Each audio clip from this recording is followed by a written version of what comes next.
Hello বন্ধুরা, আজ আমি বানাতে চলেছি ঘি। তো দেখো আমি ৫০০ গ্রাম মতো দুধের সর নিয়ে নিয়েছি, অনেক দিনের জমানো।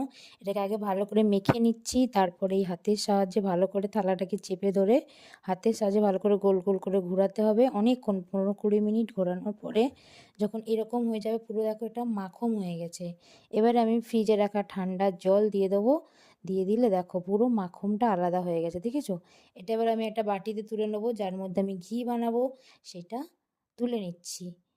এবারে গ্যাসে বসিয়ে দিলাম, এটা পুরো হাই আছে গ্যাসটা, যতক্ষণ না এটা পুরো গলে যাবে। গলে গেছে পুরো। এবারে আমি কমিয়ে দিয়েছি, ২০ মিনিট মতন হয়ে গেছে, এরকম কালার হয়ে গেছে, ঘি আমার প্রায় তৈরি।